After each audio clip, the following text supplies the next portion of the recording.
Hello everyone.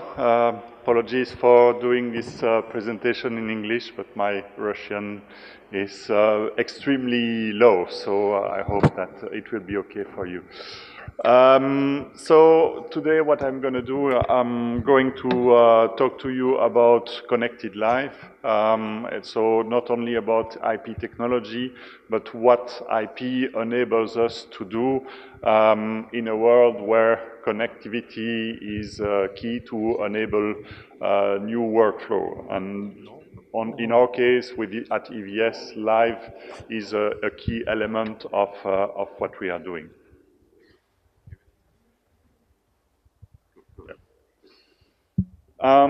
So what I'm going to explain to you is what the transformation that we see today in the industry, going from IP-based infrastructure to more software-defined solution, and what it gets in terms of getting more virtualized deployments into the workflows. Мы сегодня будем рассказывать про то, как мы видим индустрию сейчас, как она развивается, и будем рассказывать про то, как индустрия движется к IP, к софтверным решениям и к виртуализации. So in terms of IP at EVS, what does that mean? First, I would like to stress the fact that we are a member of the AIMS Alliance, which is a committee helping to adopt standards within the industry. And EVS has been part of that since the beginning, so driving the adoption of IP across all the manufacturers. Хотелось сказать, что такое IP для нашей компании. В первую очередь, это альянс AIMS, в которой мы участвуем с самого начала самого альянса. И AIMS помогает нам и всем остальным вендорам, представленным на слайде, стандартизации и к тому, чтобы привести наши решения к единому стандарту и к единым решениям.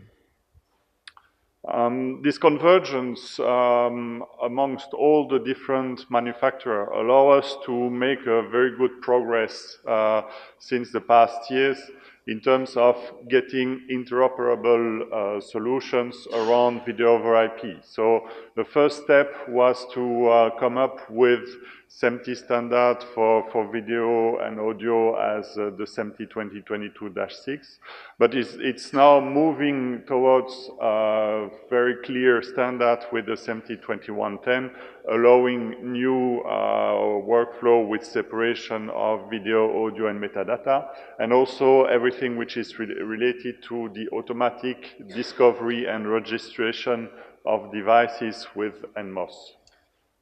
Благодаря тому, что альянс существует и идут взаимоотношения между разными вендорами, и это позволяет двигать индустрию быстрее. Изначально все началось, разумеется, с стандарта 2022-6, также и благодаря альянсу это все развивается достаточно быстро, и сейчас мы работаем совместно с коллегами над стандартом 2110, который позволит уже обмениваться метаданными, позволяет автоматически регистрировать устройства в сети и так далее. So this is something that you will see more and more. So SMPTE 2110, which is a certain number of standards specifying what it takes in terms of not only the video, but also audio, everything which is related to new ways of clocking, ancillary data, and so on. И как известно, и как это уже было озвучено, стандарт 2110, он имеет внутри себя некоторое количество частей или, так скажем, подглав, которые каждая глава стандартизирована, и каждая имеет свое, скажем так, направление. Это видео, аудио, метаданные, тайминг и так далее.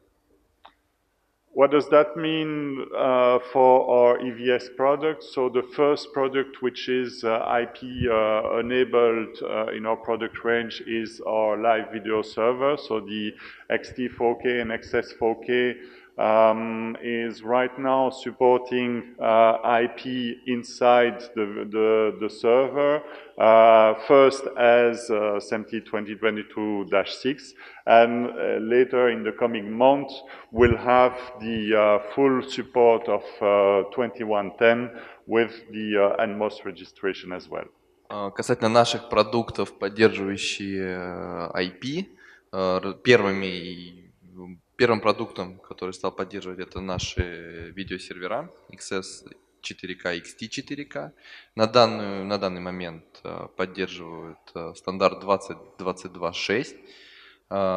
И в ближайшие месяцы, в скором будущем, как только стандарт 21.10 будет стандартизирован, он будет также доступен на серверах XT 4K и XS 4K. So this means that from now on, all the EVS products will follow these standards and adopting IP from the beginning. So a first example of that will be the X1 product. This is a brand new product that we will introduce at IBC. Ну и, разумеется, мы на серверах не собираемся останавливаться. Все наши продукты, которые представлены на рынке, они будут поддерживать IP. И первым продуктом, который уже построен непосредственно на IP-решениях, будет X1. Это наш новый продукт, который будет представлен впервые широкой публике на выставке IBC в Амстердаме в сентябре этого года. И это будет продакшн-платформа, скажем так, все в одном, все в коробке. So this is a new all-in-one production system that allows to do for simple setups up to 6 cameras to do live switching, simple graphics, audio mixing, and so on. And the particularity of that, it is based on a software-defined server platform, which is IP-enabled from the beginning. Ну, собственно, X1 будет позволять работать с 6 входящими видеосигналами. Это простое решение для трансляций, для прямых эфиров, где один оператор может управлять и как режиссер повторов, и управлять звуком. Также будет возможно плюс графика, то есть один человек будет управлять абсолютно всем. И это решение базируется на нашем так называемом software-defined сервере, да, то есть на софтовом видеосервере. И X1 это вот как раз решение для этой платформы. And actually behind X1 is a software-defined platform that we have already been using and introducing last year with our Zebra server, which is used for referee review in sports. And this platform will continue to evolve with new application. So X1 will be there soon. There is another application that will come also later this year for the interface with 360 types of camera. And then next year we'll have other evolution of the platform allowing different applications around studio ingest and playout. Ну и за X1 стоят наши разработки предыдущих годов, то есть началось эта платформа, этот сервер. Первое приложение, которое на нем работало, первое софтверное решение для этого сервера было Zebra. Это наш продукт для видеосудейства. И этот, скажем так, софтверный сервер, он развивается, и мы продолжаем работать над различными приложениями и расширением продуктовой линейки для этого технического решения. То есть это не только Zebra X1. На IBC в этом году мы также представим сервер для работы с камерами 360. То есть можно будет делать повторы для камер 360. И также на основе вот этого решения в следующем году будет новый продукт, новый сервер для студийного инжеста и плейаута. Another aspect of IP that we see and we have implemented at EVS in terms of connected live is the remote connectivity capability.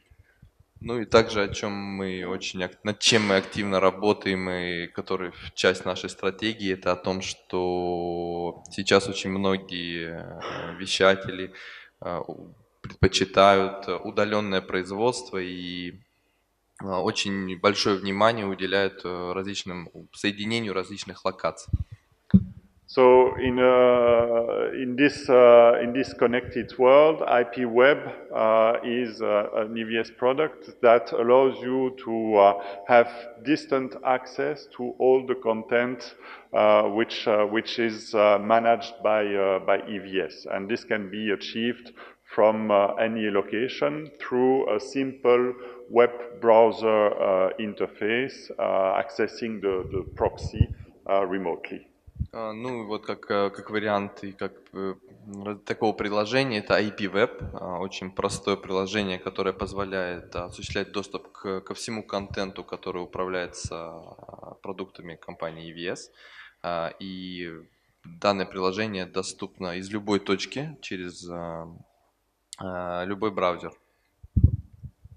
So what it allows you to do with that, with a central system where all the content is hosted, we have a streaming server that allows to get the content accessible to any producer which is in the field, which is remotely to another studio, and it gives the possibility to have remote access so that people don't have to travel over long distances to be able to work with the content. Ну и благодаря подобным решениям у нас есть возможность, благодаря серверу стриминга, который устанавливается, например, в телецентре, это позволяет нам предоставить доступ людям для работы с системой удаленно, да, тем, что люди, например, продюсеры, редакторы и так далее, чтобы им не путешествовать и не летать на дальние расстояния, там, на Олимпийские игры и так далее, они могут удаленно подключиться и, в принципе, осуществлять работу, и таким образом они могут из дома делать все, что они... Ну, за счет этого мы сокращаем расходы на перелеты и проживание. Then in terms of IP and workflow, one important aspect that we manage at EVS as well is the routing of live IP flows. And I will go through an explanation about what we see and how we see the routing of IP flows should be managed. И еще один новый продукт, который мы представим официально на IBC, про который мы вам сейчас расскажем, это BCIP, Broadcast IP Controller, который это наш взгляд на то, как надо распределять сигналы, как надо управлять IP-сигналами в телецентрах. So this is a new product that will be introduced at IBC, and the main purpose is in an IP world, you have a certain number of devices which act as sources and destinations, just like a traditional SDI world. But what you want to do, instead of routing them through an SDI router, you want to use IT switches to bring the content from the source to the destination. Собственно, смысл данных разработок в том, что, как и в традиционном SDI мире, нам по-прежнему надо управлять сигналами от источника к месту назначения и так далее, но здесь концепт в том, что планируется использовать традиционную IT-инфраструктуру, свитчи, для того, чтобы управлять сигналами и их коммутировать. The problem is that an IT switch does not have any knowledge of what is a video signal, and what it needs to do to guarantee real-time availability of the signal. Проблема заключается в том, что стандартное IT-оборудование, и свитчи в том числе, они не имеют абсолютно никакого понятия, что такое видеосигнал, как его коммутировать, как это сделать наиболее быстро и наиболее качественно. Also, an IT switch does not deal with sources and destinations. It just deals with IP addresses, and IP addresses can be quite complex to implement for a broadcast engineer in the facility compared to traditional SDI sources. Ну и также switch, он не понимает, что такое источник, что такое, где у нас источник, где у нас место назначения для этого источника. Там коммутация осуществляется с помощью IP-адресов, и это немного другая технология сравнительно тому, что мы сейчас занимаемся в классическом SDI варианте. Поэтому необходимы некоторые решения для управления сигналами, для коммутации.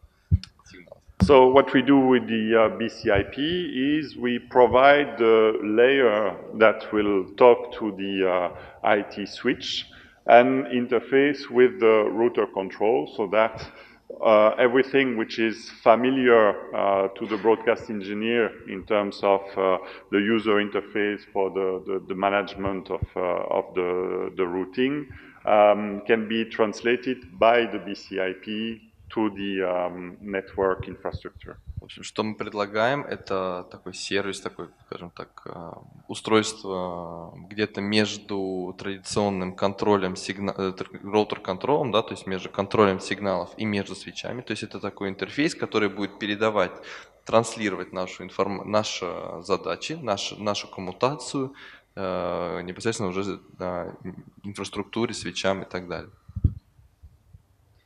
So what the BCIP will do, it will automatically discover all the different devices which are present in the network and connect it via IP. So those elements will self-identify themselves with the NMOS protocol we just discussed. Итак, что будет делать BCIP? BCIP будет видеть все наши устройства в сети, которые находятся, они будут автоматически присылать информацию о себе благодаря протоколу NMOS, который мы вот обсуждали несколько минутами ранее. За счет этого мы будем видеть все устройства и знать непосредственно в интерфейсе BCIP, мы будем знать информацию об этих устройствах, кто они, что они и как. It will also allow to manually add devices that are not NMOS compliant or to configure some of the routing parameters of the different devices that are present on the network. Ну и, разумеется, если устройство не поддерживает NMOS, да, мы сможем его добавить, скажем так, мануально, руками, и сможем адаптировать, благодаря BCIP мы сможем адаптировать некоторые параметры наших устройств. So, for instance, if I look at an XT4K, what it will do, the XT4K will register himself on the network saying, I'm an XT4K, my name is XT-Red in this case, and my configuration is 1080p, I'm talking 2110, and I have so many inputs and outputs. Ну и как пример мы рассмотрим сервер XT4K, который зарегистрируется в сети и даст нам следующую информацию, что я сервер XT4K, мое имя в сети это и красный XT, XT-Red, и моя конфигурация, я работаю в 1080p, общаюсь с контроллером через стандарт 2110, и у меня есть 6 входов и 2 выхода конфигурации.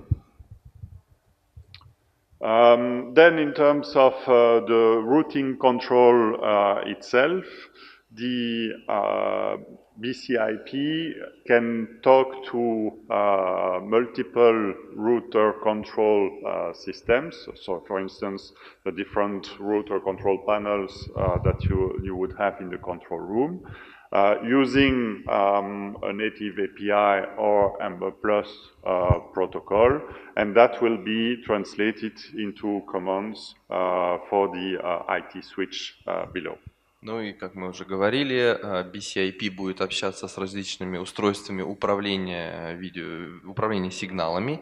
То есть, если это какие-то панели, которые у вас уже есть или которые планируют появиться, или какое-то любое другое устройство для управления, BCIP через API или через протокол Ember Plus будет получать информацию от контролирующей системы и уже переводить ее непосредственно, скажем так, на язык IT и уже общаться со свитчом.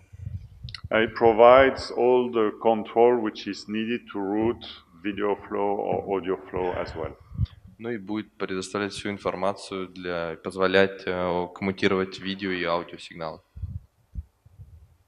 Then how it is being done, it's very important to notice that the way the BCIP is establishing the different route is on a per flow basis. Ну и очень важно понять, как это все делать. То есть BCIP непосредственно все, скажем так, вся информация, которую он коммутирует, и все, что есть внутри, она основана именно на Сигнальный. ну, so it's based, другой язык. Она основана непосредственно на сигналах и непосредственно на том, что мы имеем. То есть у нас все общение идет непосредственно от окружения, от того, что у нас есть. So if you have two endpoints, one source, one destination, the BCIP will establish the exact route going through the IT switch from the source to the destination. And I have full control over the bandwidth which is assigned and the way it goes through the network to reach the destination. Ну и, допустим, к примеру, если у нас есть две конечных точки нашего маршрута, BCIP распределит сигналы таким образом, и настроит сеть таким образом, чтобы у нас сигналы шли скажем так, в наши оба конца, и чтобы сеть была между ними стабильна. То есть. And because we have deep control over the switch, we can have predictable routes, as I mentioned. We know the bandwidth which is utilized on each link. We can set priorities between the different flows. We can control which signal comes into the network. And we have also resilience mechanism in terms of failure. Ну и BCIP, он, во-первых, у нас есть предсказание, через какие маршруты он будет использовать наш сигнал.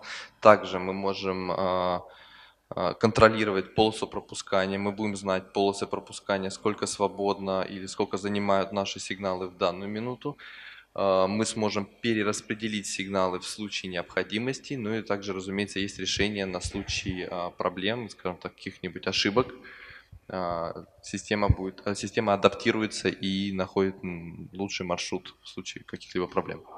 The resilience aspect is something very interesting because in an IT domain, one way to do network resilience, error resilience, is to have double the equipment and double the connection, so that you know that in any case you always have a backup scenario. But this needs a lot of equipment.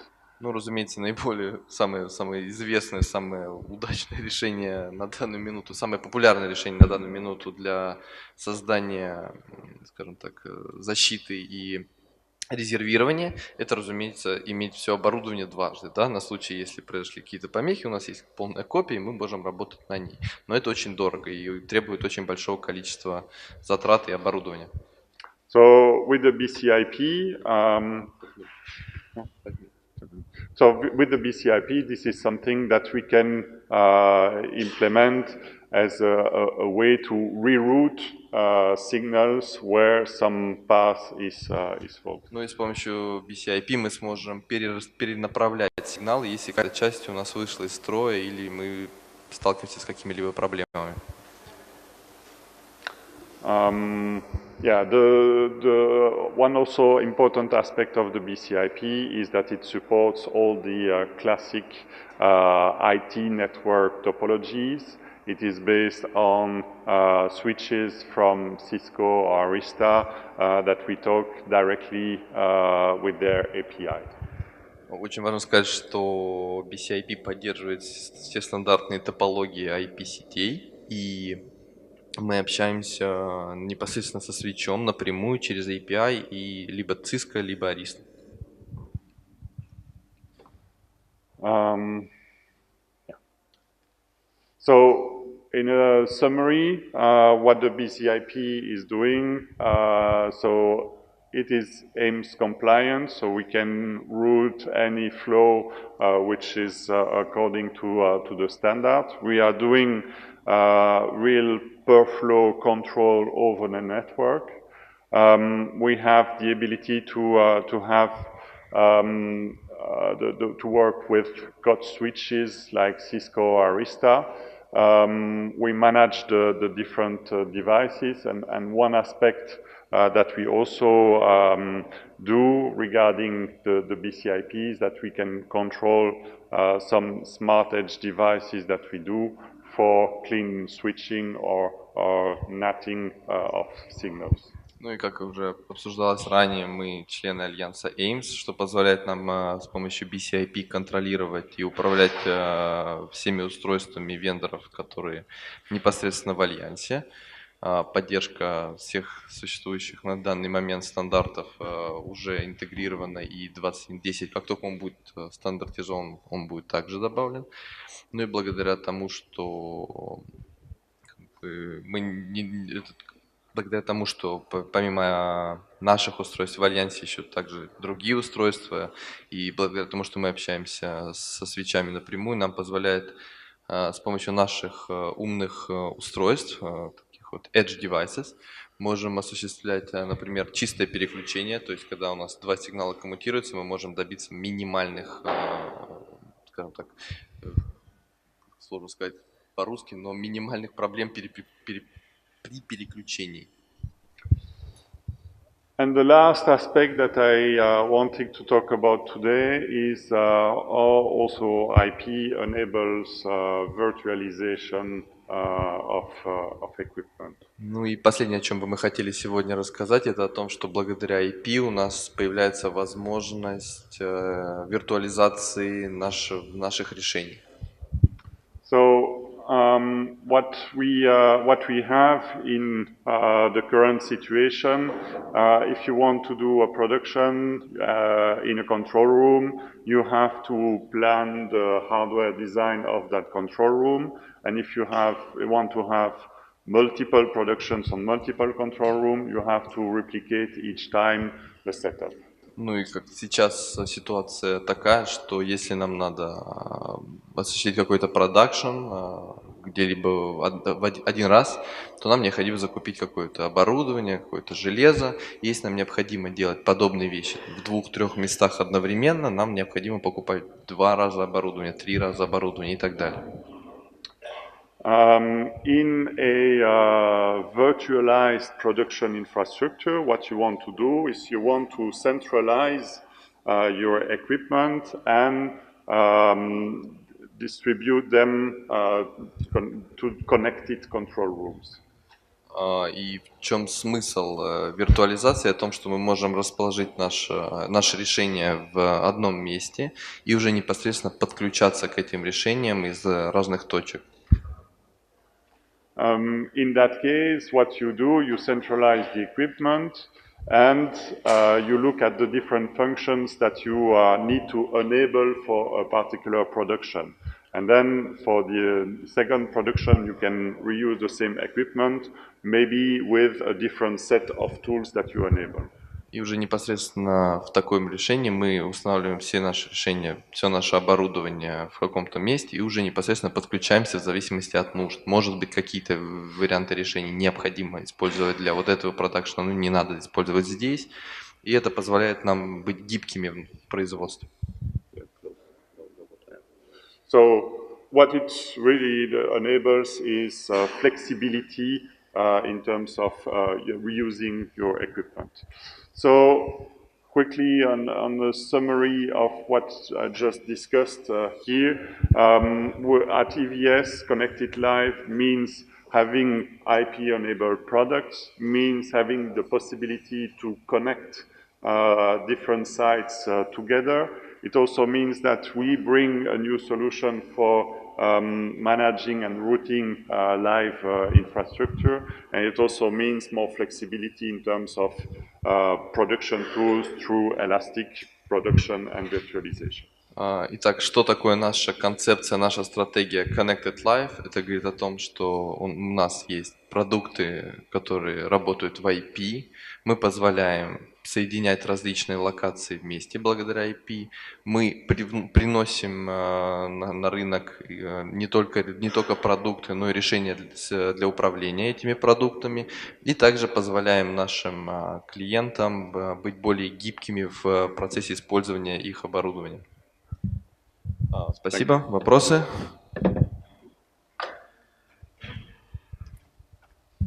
Здравствуйте, снова Александр. Вот у меня вопрос по вашему продукту X1.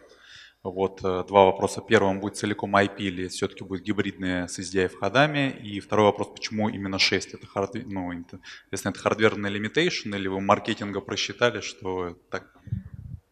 So, Alexander from Panasonic. And the question is regarding X1. It will be only IP, I/O, or it will be SDI or hybrid? You will have the possibility to do both. It will be a hybrid system. То есть будет возможность не только IP входа, но и SDI. And the second question is why 6 inputs only? It's a hardware limitation, or it's marketing that we choose the best? It is more linked to the fact that 6 is the right number of cameras that one person can control for the complete production. Это не какое-то железное ограничение, это было просчитано о том, что 6 камер – это наилучшее количество камер, которое может контролировать один человек. То есть замысел продукта X1 такой, что он должен управляться одним человеком, который должен быть и повторщиком, и режиссером, и звукорежиссером одновременно. Поэтому 6 – это количество, чтобы концентрация у человека сохранялась максимально. Таван, компания Panasonic.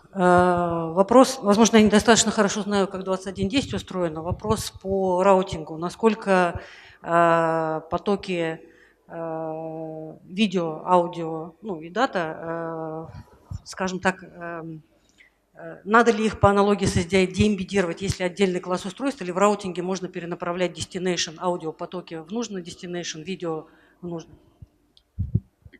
Not one from Panasonic, and the question is regarding SMT2110.